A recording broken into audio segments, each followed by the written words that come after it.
Okay, everyone, welcome to the State of If we Environmental want Reporting. Oh, to find solutions to today's challenges and build bridges across divides, we need a deeper understanding of global issues.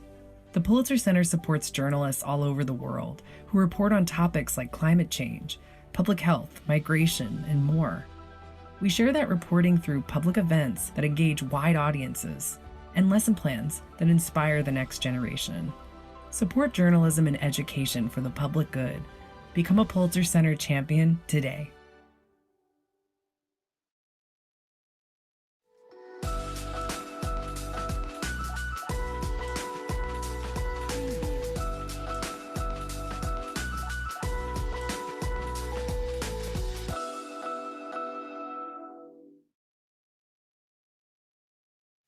I'm Emma Johnson, and I went to Western North Carolina to report on how climate change is going to be affecting the trout industry. I applied for the climate science position because I've always been interested in reporting about climate issues, and I thought this fellowship was a great way that I could explore something that I was passionate about over a long period and really dive into it. And I knew already that mountain trout were really important to the area's economics and culture, and so I wanted to see how that importance had an effect on how the species was going to survive and how the eventual changes from climate change will be harming the fish and the people there in the long term. I had the really great opportunity to talk about my work with Blue Ridge Public Radio, which is the NPR affiliate station down in Western North Carolina, located in Asheville.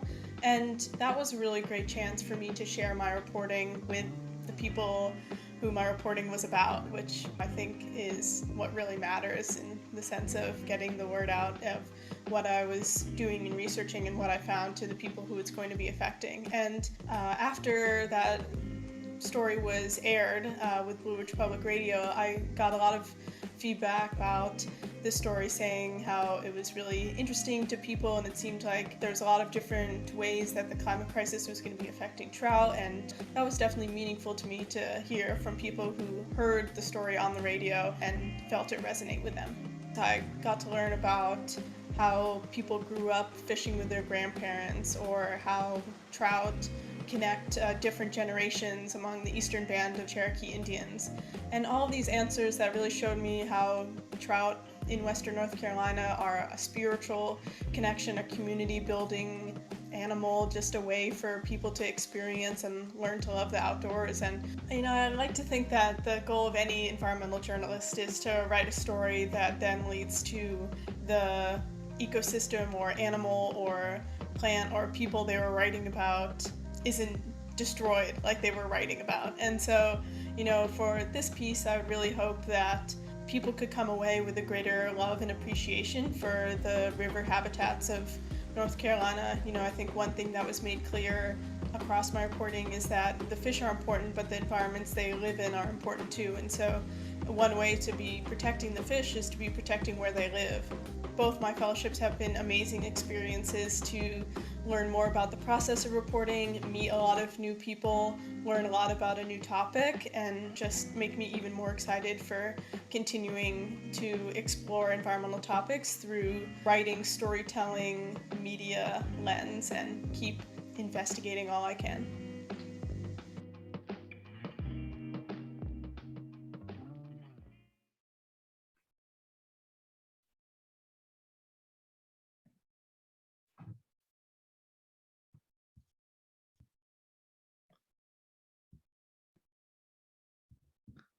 hello, everybody, and welcome to the State of Environmental Reporting. This is day 3 of the Environment Redefined, the 2021 Pulitzer Center Conference.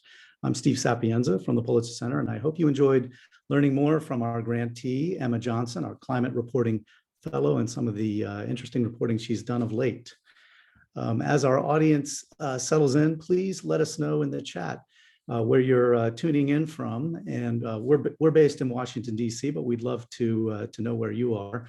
And also maybe even let us know if you have any activities planned for Earth Day.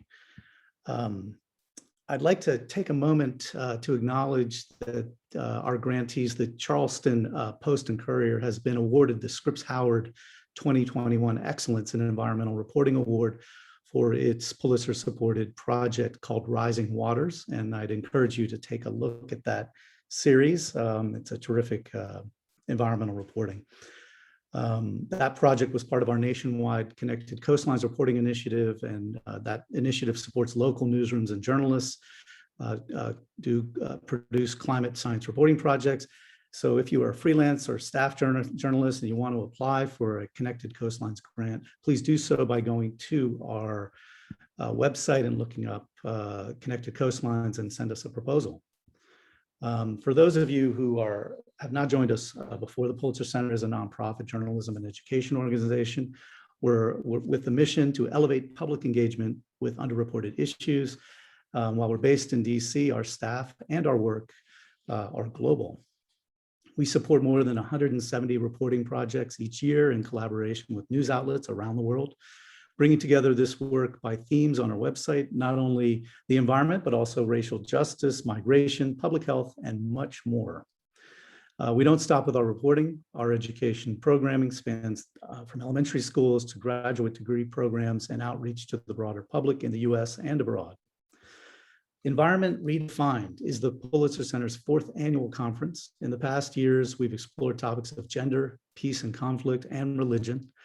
Last year, in lieu of a conference canceled because of the pandemic, we hosted an online series focused on justice issues.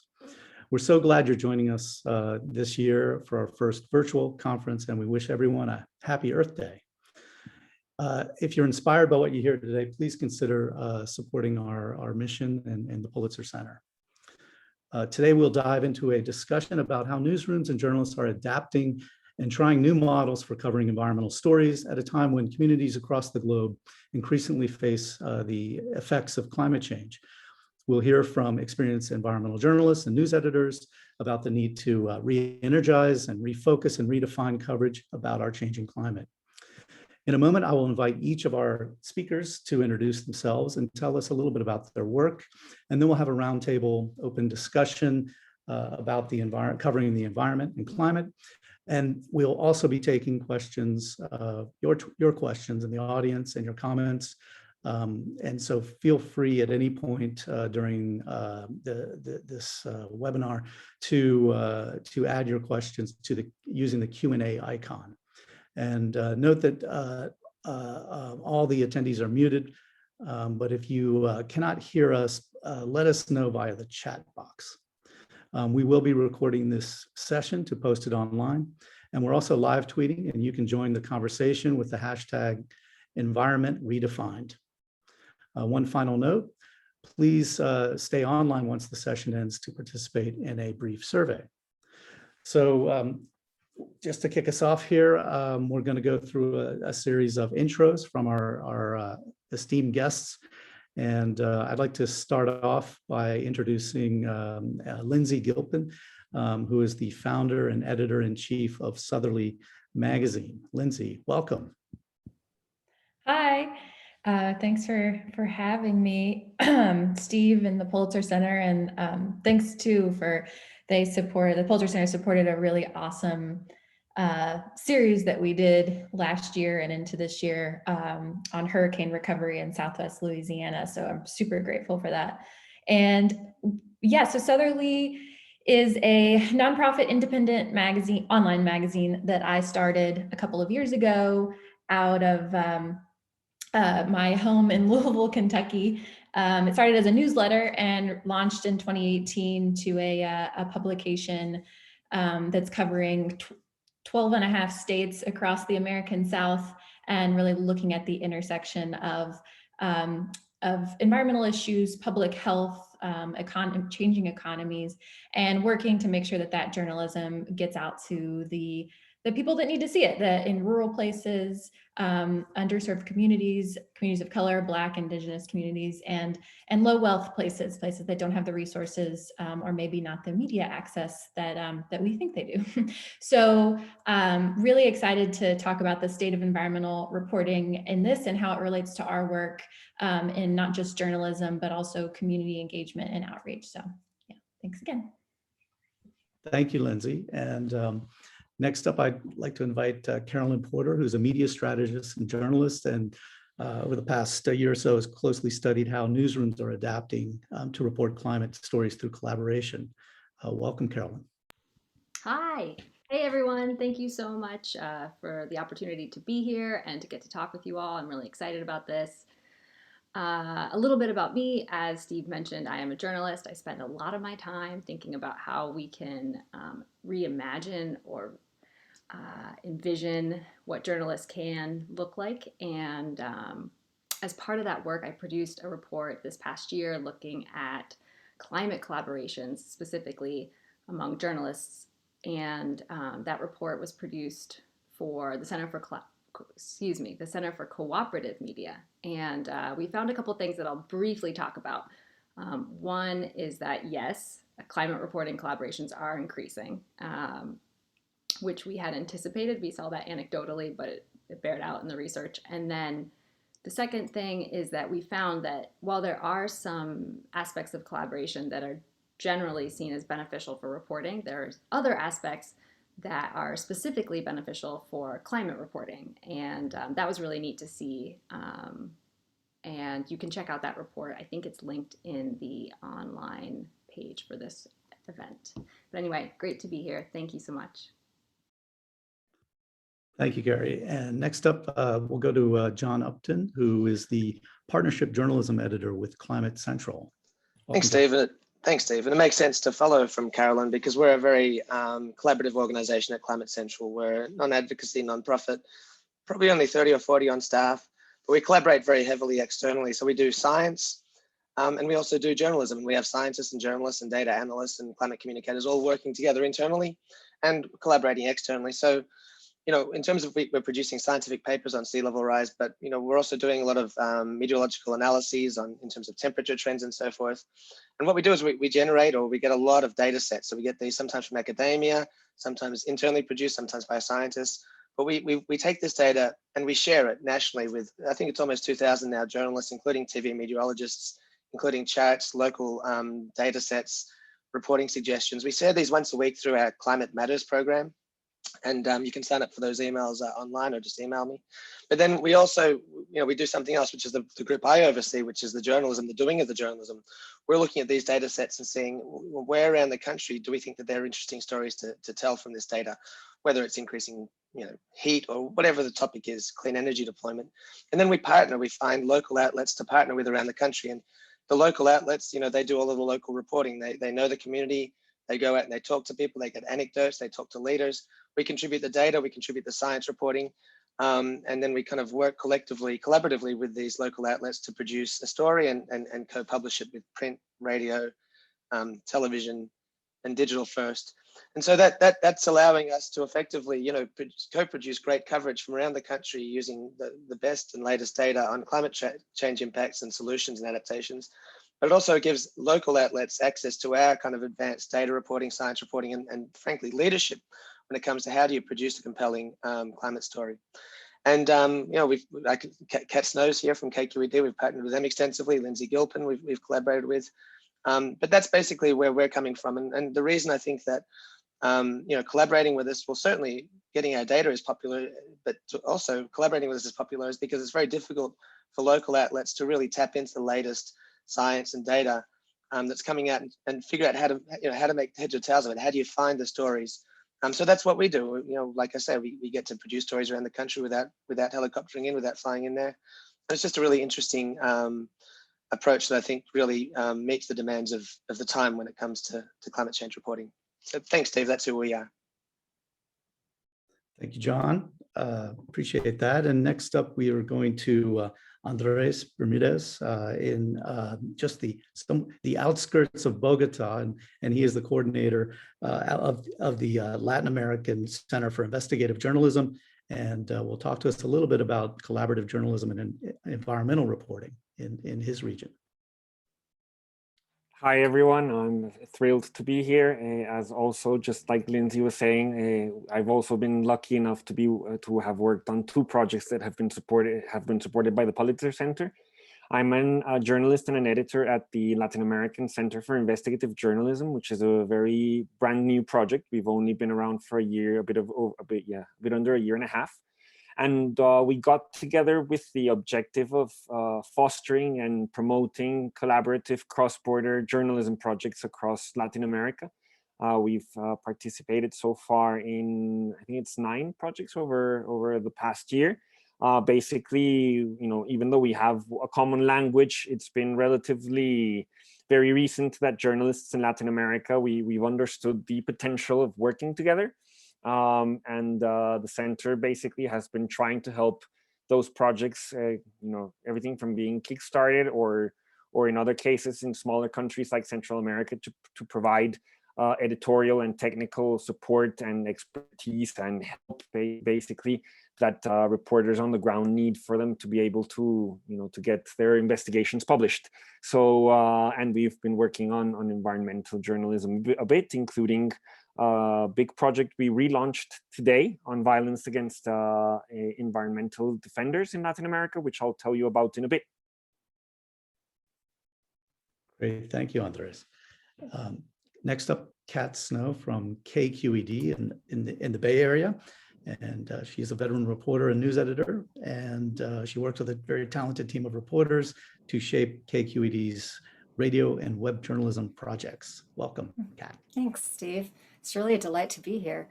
So I'm the senior editor for the science desk at KQED, which is pretty much the climate desk and with a few outliers, and of course wildfires as well. And so today we actually launched our project that was funded with help from the Pulitzer Center, which was about sea level rise in the Bay. And just to give you a little bit of background on it, the San Francisco Bay itself is the largest Pacific estuary in the Americas. And it's connected via the ocean through the Golden Gate Bridge. It's connected to the largest ocean basin in the world. And there are dozens of cities that front the bay with no regional authority to say, how should we handle sea level rise? And a lot of money in some places and not very much money in other places, which can lend itself to each city deciding what they're going to do for themselves without thinking of anybody else. So it's a collision in a way of ways of thinking. It's a collision of this, like, I'm out for myself, I'm going to protect my city, we want to protect ourselves, versus this is one ecosystem. This bay is one ecosystem connected to a huge ocean, and it has tidal action, and it has wave action that is affected by everything everybody does. So we tried to approach that in different ways in our series by looking at this one place that's very vulnerable at the south end of the bay, where a lot of tidal action comes into it. It's all kind of goes right into East Palo Alto. East Palo Alto was a city that was redlined into existence by Palo Alto at a time when Stanford University was a proponent of eugenics. And so it was a historically Black city, very nefariously constructed in ways that are really tragic, and then has long been a working class community. So they don't have a lot of money, but they have great ideas. They have really amazing community organizing that's being kind of adapted and spread across other communities in the Bay via a project at Stanford. And they've got some really knowledgeable local people. Samoa's first climate officer resettled to America and is leading actions in East Palo Alto to come up with ideas. And they've got they've done half their levee, and they've got another project for a levee that's supposed to protect from them, north through a number of miles. So we really tackled this issue from the science perspective and from the community perspective, and then also from the sort of broader philosophical perspective, raising questions about regional strategies, raising questions about an ethic of care that looks at everybody across the Bay and that everybody matters. And we had some really fun doing the science part of it too, which was we had one reporter who filled the bathtub and then got in it and like, I'm the sea level rise. And he had water splashing onto towels, which was, the sound of that is soft, right? Soft onto towels, which kind of mimics the idea of water landing onto a earthen levee and being soaked in. And then water splashed against the side of the, bathtub shower wall, rocketing back down and splashing the bathtub. And you kind of get the concept just through listening to that creates more wave action. So we got, that was one way. And then the other way we got it across, the idea about wave action, was the other reporter used the sound of feedback, like an audio feedback loop. That when you have splashing coming back, it's just like, it's like feedback. So we had some kind of feedback going through the story. So it's something else we try to do a lot, is use some kind of experiment, some kind of live experiment to sort of explain a part of science that's kind of difficult. And I mean, who wants to listen to something about wave action? So anyway, it really worked. But where we're headed is really in the direction of this idea of one ecosystem, that people need to think beyond just their locale, that we are actually part of one Earth, one ecosystem, or one overlapping ecosystem, a watershed, another watershed, connecting to each other. And ultimately, our reporting is going to ask questions like, does it mean to be human? When human means being dependent on air, water, soil, clean air, clean water, clean soil, we have to have that as human beings. And we haven't gone through life gone through 500 years of Western history thinking about that. We've gone through it thinking about how we can use these materials, not how those materials can sustain us and protect our lives. So that's a kind of a shift we're making that we don't know how to do yet, because we're just beginning to start. But I think it's the future of environmental reporting in many ways. Like Emma said in her story that you had at the very beginning about falling in love with Earth is part of the purpose. And like a scientist once said on our air, he said, years ago, climate change was a science problem, and I knew how to solve it because I'm a scientist. I knew I could tackle this. Then I realized it was an education problem. And I thought, well, I know how to do that. I'm an educator. He worked for a museum, I'm a science educator. I know how to tackle this. I can do this. And then he woke up one morning in a cold sweat, realizing that it was a culture problem, and he had no idea what to do about a culture problem. But that's what we know how to do as journalists. We know how to handle culture problems, how to tackle them, how to pull apart the pieces of, ways of thinking from politics, from arts, from economics, all from the built environment. We know how to separate those strands and examine them and examine assumptions. So that's where I think our environmental journalism is and our climate journalism is going to be headed at KQED. Thanks. Thank you for that, Kat. And sort of picking up on this local reporting that you're describing and how it's connected to the broader world, I'd like to go to Lyndsey and just sort of ask, in terms of Southerly and the sort of genesis of Southerly, what did you see as the sort of gaps in reporting on the environment that led to the development of Southerly, and what are you trying to achieve with the reporting in that region? Yeah, thanks.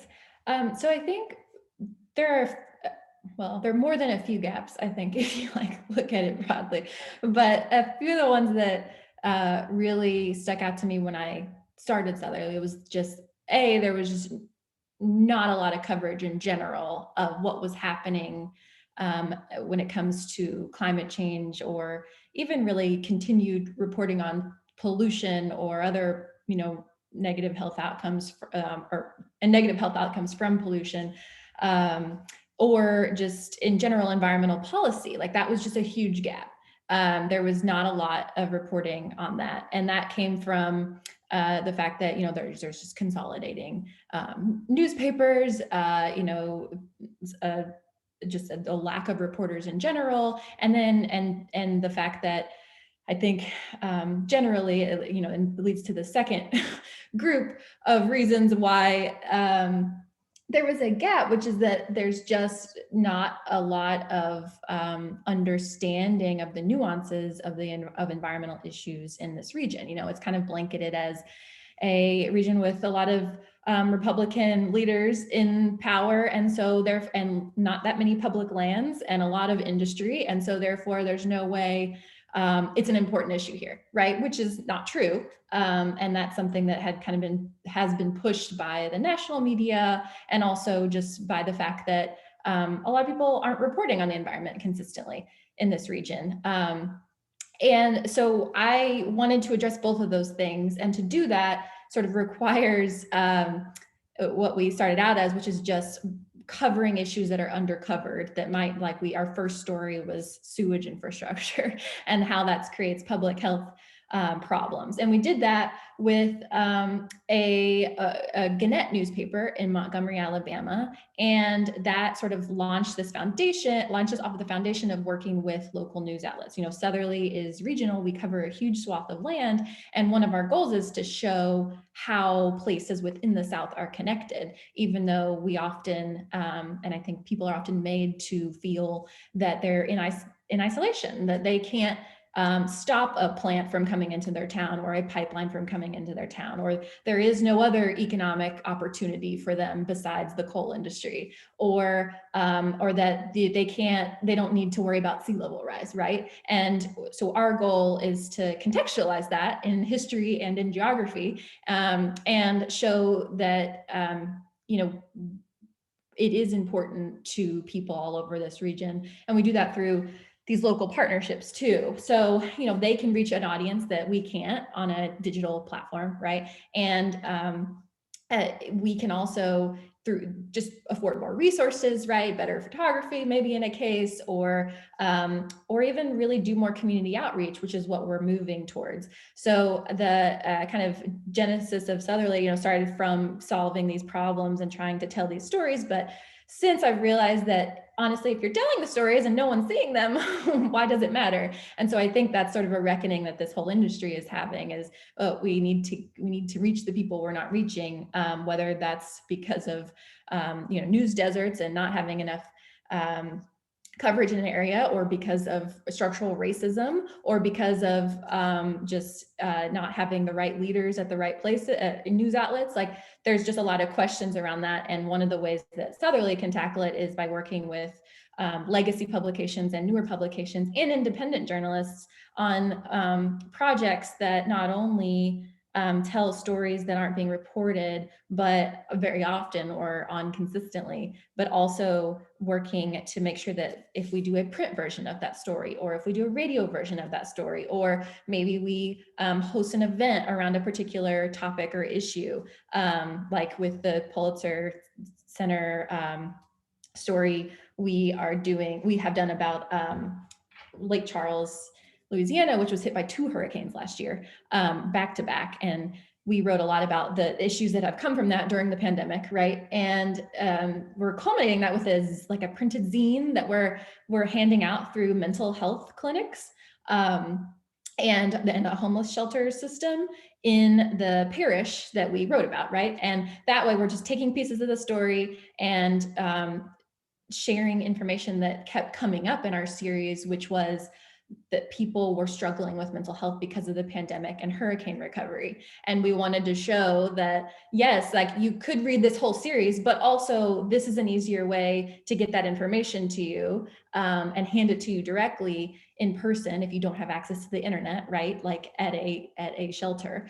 But also it touches on something that people are saying they needed, which is just direct resources to things that can help them in that situation. And so I think that's what I've been learning more and more through this whole journey of Southerly, is starting, is that yes, the storytelling is important, and people should see themselves represented in that storytelling, especially around environmental issues, but it also has to I mean, if we want anything to happen, if we want change to happen, we have to use journalism as a tool and a vital community service to make sure that those people know what to do to take action on a particular thing, or vote on a particular thing, or pay attention to a county meeting. So we're kind of tackling a lot of those things at once, and we're only doing that because of these collaborations, which I can talk about later. So I'll stop there. Thank you, Lindsey. I really appreciate all the really creative and ways and the links that Southerly goes to get the reporting out there to many different audiences at different levels. It's really terrific. And John, just focusing on the newsrooms themselves, over the years we've seen, as Lindsey mentioned, the buyouts, and we've seen, mergers and all kinds of things. We've seen environmental reporting jobs cut. How do those needs, the gaps within the newsrooms, how do you approach helping these newsrooms get more environmental stories out? What have you've been experimenting with? Well, so I mean, first of all, I think that a lot of the time environmental stories cross over onto other desks, sports desk, business desk, crime. It's just very difficult for editors at these papers to recognize that there's environmental or science stories, because it's not something that we've seen a lot of emphasis on in local news. We've seen science desks just obliterated years ago. Forget about it. And environmental reporters often, among the first to go. And it's the loss of science reporters, that science capacity I really want to dwell on, because what is science? It's really just glorified data. If you don't have the capacity within a newsroom to look at a data set, then it's going to be very difficult for you to see climate change stories, environmental stories, as anything other than two sides, two sides going head to head, the economic, the industrialists, whatever, the hippies who want to hug trees and just kind of get in the way of everything. If that's your perspective, it's going to be very difficult for you to see more nuanced stories, the types of stories you can find in data sets, in scientific papers, in coming out of academia. So we see a huge impact, a huge impact across the board when you lose these science and environment reporters that goes much beyond covering, water quality and air quality. That really goes to being able to digest and talk to build sources at the local university, build science sources who can help you recognize the environmental issues within your community and tell them in very straight and direct ways. And so at Climate Central, we're trying to fill those gaps through data. We have incredible data, so we're always trying to push that data out. Like I say, I'll push this again, the weekly Climate Matters bulletins that we put out are fantastic, because they'll often be data sets from more than 200 locations around the country. So you can just look at yours, you often pull your own chart. But even if we don't have that kind of granular data, just to have some suggestions around how do you find a story on the impacts of increasing heat? Who do you talk to? What part of town do you go to? And now the answer is always going to go, you need to go to the poorest parts of town. You need to go to the parts of town that don't speak English, because that's where you're going to find the strongest connections between environmental degradation and human health, economic impacts. That's where you find those stories. So we just see, newsrooms are just trying to get by, and we see a lot of them are really trying to pick up their climate coverage right now, and we're trying to do so 2 years ago, but just getting hit over and over again with these, it's one downturn after another, and COVID just kind of sucked these local newsrooms dry of any ability to cover anything from a science and health perspective outside of the pandemic. So yeah, it's a sorry state, and I'm really grateful and appreciative for the work that the Pulitzer Center does in prioritizing this. We have a lot of really great groups and people in the country who work on these issues. Many of them are on your screen right now, plus Andrés in a different country. So yeah, it's tough, it's big. The issues here are structural, systematic. We need to get more support for local journalism.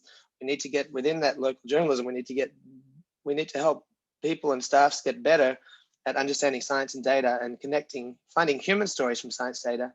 And until we can do that, these environmental issues are really only going to, reach the surface when really passionate people, such as Lindsey, are doggedly going after them and push them to the front of the news. It's always going to be a problem, and it's tough because it really is tied in inherently to the very sorry state of economics when it comes to local journalism in this country.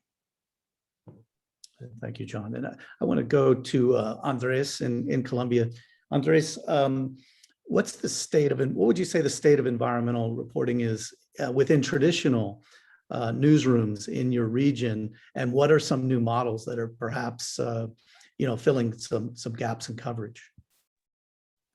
I would say, even though it's quite a different context, I think a lot of what John just described applies for Latin America. I think most traditional legacy outlets, if they ever had any science or environmental, journalistic teams, they got rid of them ages ago. And even though, and I'll address this in a minute, but even though we clearly are a region where the environment has I'm not going to say it has a more important role in our societies than it does elsewhere, but it's very, very, very unique to the challenges that we face as a developing region.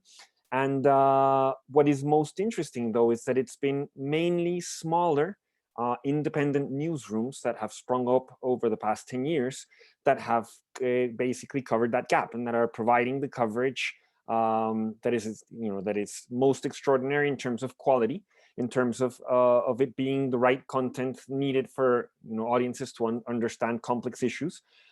They do have obviously two enormous challenges. One is financial, similar to what John was describing, but the other one is also one that I find very acute right now for us, and it's how can we reach larger swathes of the Latin American population. I think our biggest challenge right now is how to reach the majority of citizens, how to be able to to make sure this quality journalism reaches citizens, especially, and this is where the paradox comes in. We are the most biodiverse region in the world. Like if you take any of the Latin American countries individually, where all of us are either mega diverse, top 10 in biodiversity worldwide or close to that per capita. We're also the region with the highest number of attacks against environmental leaders, because especially many of these vulnerable communities live in these areas, in these ecosystems that are being targeted from everything from like deforestation or intensive commodity production, etc., etc. And there is a second paradox that's linked to that one, and it's the fact that the majority of citizens in Latin America live in urban areas that are relatively far away from these most sensitive ecosystems, and this becomes doubly tragic if you take into account that Latin America's largest contribution, for example, to reversing or to stopping the climate crisis is not necessarily reducing our greenhouse gas emissions, but making sure we can preserve those vast swathes of forest coverage that we have. And it's precisely where these vulnerable communities live, and it's precisely where these ecosystems are being destroyed. But the fact of the matter is that the majority of our populations are urban and live far away from these ecosystems. Even I live in Bogota, which is 2,600 meters up in the Andes Mountains, and you can ask the majority of people, citizens in Bogota, they've never been to the Amazon basin. It's only an hour away by flight. It's only 8 hours away by car. But the reality of this region, the challenges of these regions are very remote for the majority of citizens. So I think the challenge there for journalists is not only to tell these stories of environmental matters, but also being able to translate why it matters to why it should matter to these citizens, which is obviously a challenge that we all face. But in our case, I think the most interesting way of doing that, or the challenge that we can address, is trying to explain why this mega biodiversity is important, and what are the ecosystem services that these places are providing all of us. And that's where we're still struggling. We're still trying to get this information out to more people. Thank you for those insights, Andrés. I want to just mention quickly, if anyone has questions for the panelists, please put them into the Q&A, and we can pose those questions directly to our speakers. Carrie, I'd like to ask you a little bit about news collaboratives and the rise of news collaboratives around the U.S. and what you've seen with, in particular, covering climate. Are there certain core tenets that you saw across many different types of collaborations, that were in your report? Oh, that's a fun question. I think that kind of like what Emma mentioned in the video about sharing a spirit of what you imagine the goal of your reporting to be. I think that was definitely at the heart of what was driving a lot of these collaborations, especially for a news industry that has, the legacy of competition continues to be something that we, in one way or another, can romanticize. And I think that seeing this as a bigger, more important value is definitely something I saw come through when I was interviewing folks. I think that another, I would say, core tenet is an appreciation for efficiency.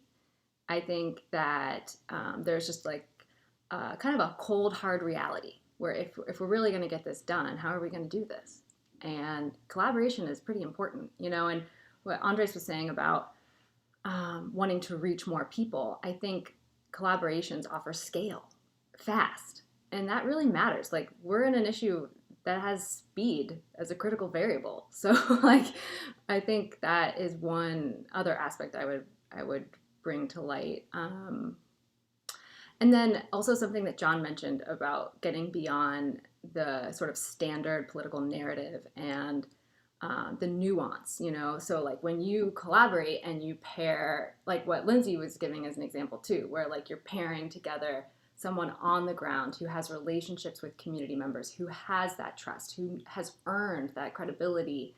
When you want to partner with someone who has like incredible resources and data or visuals or, whatever it might be, maybe it's like access to other sources at the national or international level, like basically, and acknowledging that everyone brings something different to the table. We don't all have to be good at the same thing, but if we work together, we may end up with something that's better, that actually reaches people so that they can make better and more informed decisions in their lives, and hopefully improves everything for all of us, as Kat was mentioning. I didn't mean to get everyone in, but that was fun. Well done. Well done. Question from one person in our audience. Can the speakers give more specific examples of how to embed climate change and climate justice reporting into other reporting beats? Kat, do you want to take that one? Yeah, I'd love to, because we're doing that this year, actually. We were about to do this when the pandemic hit, but we're taking climate into every beat at KQED. And the first one is going to be housing, because there's a really easy, natural connection there. And when our housing desk was created, they made climate change a sub-beat of housing. So, there are, of course, there's the issue of houses being flooded. There's the issue of groundwater coming up underneath houses, raising up, like seawater that's rising from the ground, raising up toxics that are buried in the ground, that have been buried, because that's what was supposed to be done, but they weren't necessarily covered from underneath, they were covered from above, right? So bringing up toxics and toxic fumes in backyards or streets or, out around Oakland. And so there's that issue. Then there's the heat issue that also parallels with housing. And like John said, it's, it's in impoverished areas or renting areas that don't have a lot of trees, but have, where there just wasn't a lot of trees planted. The landlord doesn't care that much about planting it. We found, one of the things we found in our heat series that we did was that people who don't have air conditioning, oftentimes the heat stayed in their house overnight. It could be 20 degrees hotter in their bedroom than it was outside, even if they kept the windows open. And that was when there wasn't, of course, wildfire smoke in the air. So it can be really dangerous. Even a small level of heat can be really dangerous for health and for life. So that's another aspect of housing. So there are lots of ways that intersects. There's always an intersection with climate change and politics, because there's climate policy. But then you look at that heat issue and you have to actually notice what's happening in schools. How might schools handle that? And they don't have air conditioning in a lot of places. What about jails and prisons? They don't probably have air conditioning in a lot of places. So all of these issues are going to hit criminal justice. They're going to hit education. They're going to hit all these other beats in different ways. So I think one thing you can do is just start asking reporters, who have these other beats, have you seen climate change? Have you seen heat or sea level rise or storms or whatever impacting your beat in any way. And then, you know, if you don't have a science reporter on staff, bring in a scientist who can talk about it and give you like a, you know, Q&A to just tell you all about the ways in which climate change might be hitting your beat, because it will hit everything. And if I could add to that, you can't do this every time, but if you see, you know, some finding come in, say, you know, sea levels are up this much or heat is up this much, send somebody out to the community to do some basic reporting. If you can spare it, just get somebody out there in the field asking questions, because what you're going to come away with is not necessarily, you know, an environmental story, but you'll be finding health stories. You'll be finding economic stories. If you talk to people about having to move their cars more frequently because, you know, they you know, 4 years back, they lost a truck because it got rusted out in the bottom when the nuisance flood came in, that's an economic impact. Once you start actually talking to people in the community, finding out, have a reporter find out, how is this trend, which is very academic, we see these numbers, how is this trend affecting you and your family and what's the government doing about it? You're going to get back a whole lot of really interesting story ideas that you might not even have thought about. And that's one of the things that I really like about the way Climate Central works, is we'll take a data set and we'll say, here's a few communities that look like they're impacted. We'll go out and see what's happening on the ground. We can get very different results. An example, recently, we wanted to see about, we were investigating the intersection of sea level rise and affordable housing. Where in America are affordable housing units most at risk of rising seas? And we did one story in Atlantic City, another story in Miami Beach, completely different results. Atlantic City, people are seeing the floodwaters get higher. They're talking about, you know, it's more difficult to get out, it's more difficult to get to work, all this sort of stuff. Miami Beach, the story was developers are looking at these projections and they're using them as excuses to demolish affordable housing units because, you know, they're saying that, you know, that's at risk of climate change, and then they're replacing it with market rate or you know, really ritzy apartments. So once you actually get out there, you're going to find the, you know, the diversity of impacts and responses to climate change is incredible. It's really colorful.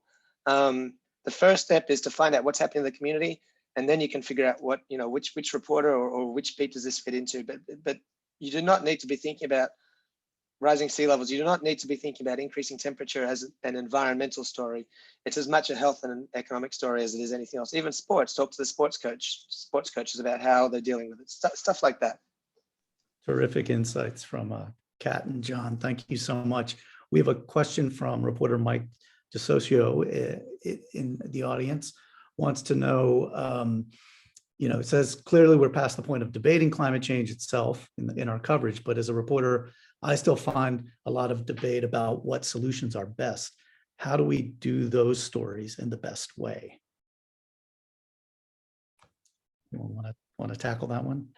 I'll start. Yeah, this is usually when I get on my soapbox about not writing stories about how how many people believe in climate change, because it's just not serving anybody at this point. And I, you know, I've said this a million times, but I don't care what people call it right now. You know, like we report on the science, we say that it's real, we say that it's happening, that it's human caused, and whatever like variation on that, you know, is or details about that are pertinent to your particular story. But, you know, there's a lot of people, and I say this knowing the South very well, like there are a lot of people who won't talk about climate change in those terms. And it kind of goes to what John was saying, like when framing the questions about what people are, the trends people are seeing, like at finding out what they see changing in their daily lives, right? Like whether that's a physical change, you know, what farmers are experiencing, right? Or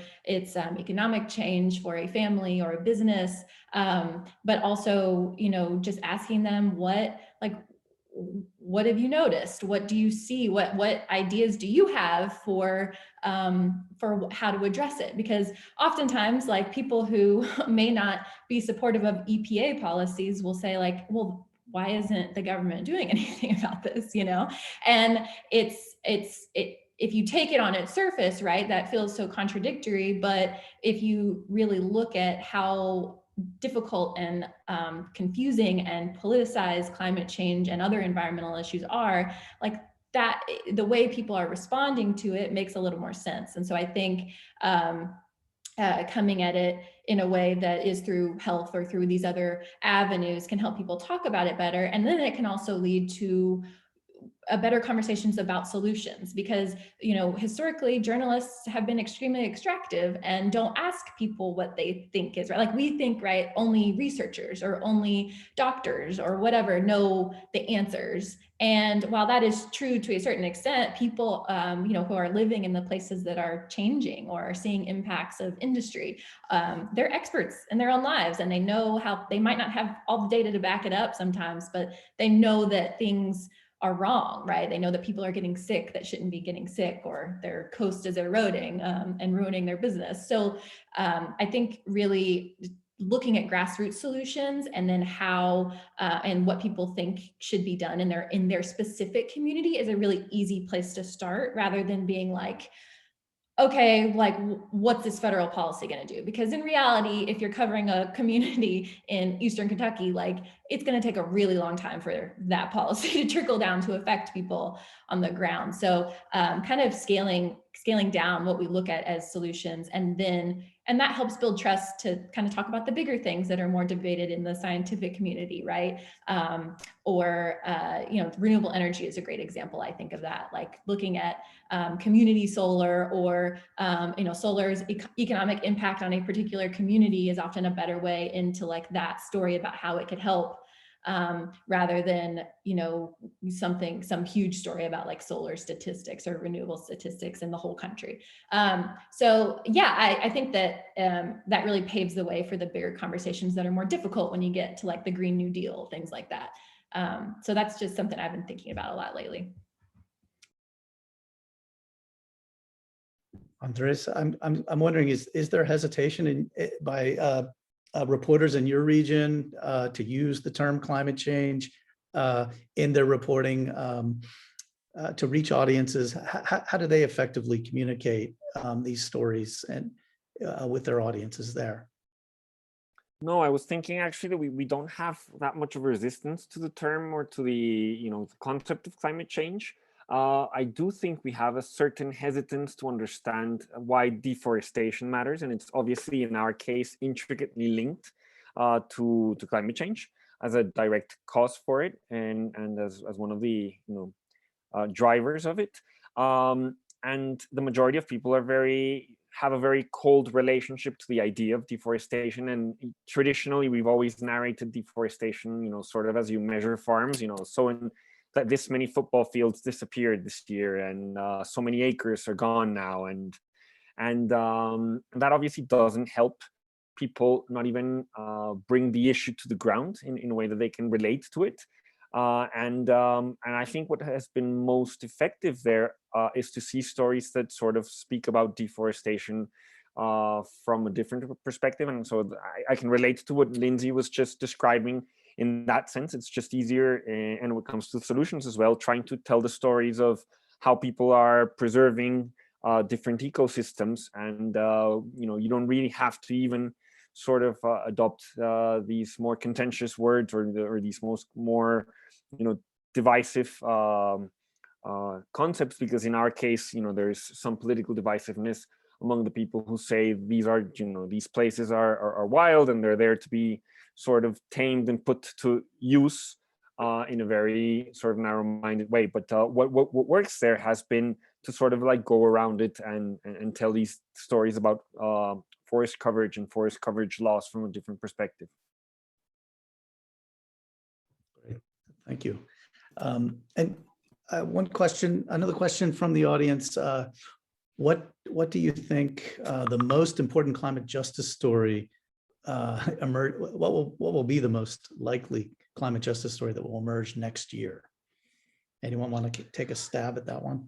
Let me quickly talk to data, and then I'd be interested in other perspectives. But in terms of data coming out, we've always talked about urban areas are hotter than rural areas. With the advances of remote sensing, we now know that's not actually a true statement. It's neighborhoods within the city areas are very hot. They tend to be lower income, they tend to be browner and blacker neighborhoods. But remote sensing now allows us to tell those stories. That similar technology is coming out. We've just seen it with flood risks, including inland flood risks. Researchers are taking much more granular looks at where within cities are you most likely to get flooding? And of course, it's the same answer. So it's lower income areas.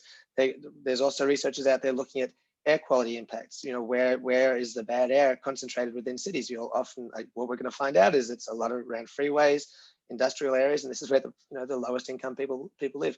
So I would say not in terms of themes, but in terms of data that gives opportunities to really flesh out these issues. Keep an eye out for this type of data that's kind of pinpointing environmental impacts within cities rather than just comparing city to city, because they are and they will continue to be really very fruitful data sets when it comes to finding the environmental justice stories.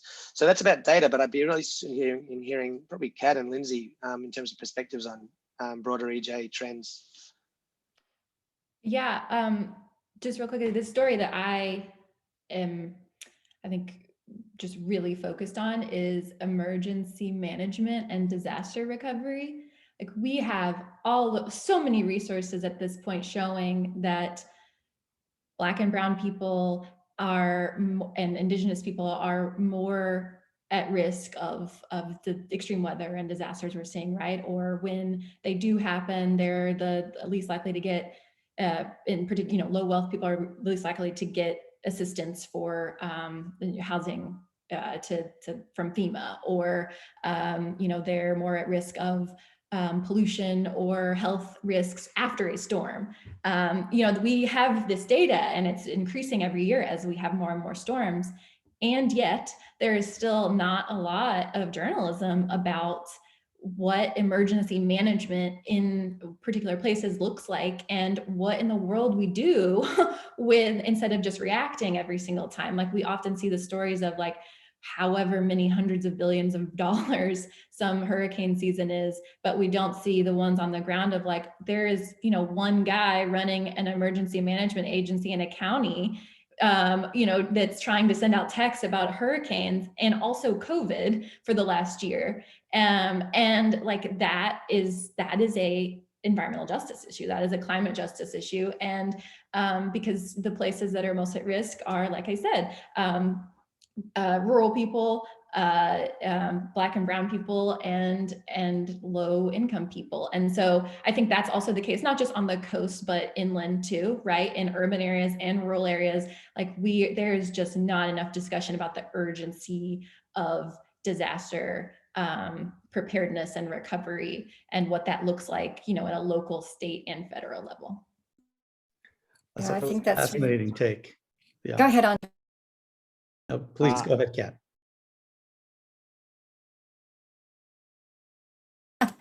Okay, I just wanted to say, I love what you said about COVID, Lindsey, because those same exact places that have those impacts of air pollution from industrial purpose uses and freeways, and that have sea level rise and have heat, they've also had some of the worst effects of the pandemic, both in terms of infections and death, but also in terms of being essential workers and not being able to actually work from home. So they're low income. I can't get over this idea that we've now decided in the world, not just America, in the world, we've decided who are essential workers. These people are essential to human life.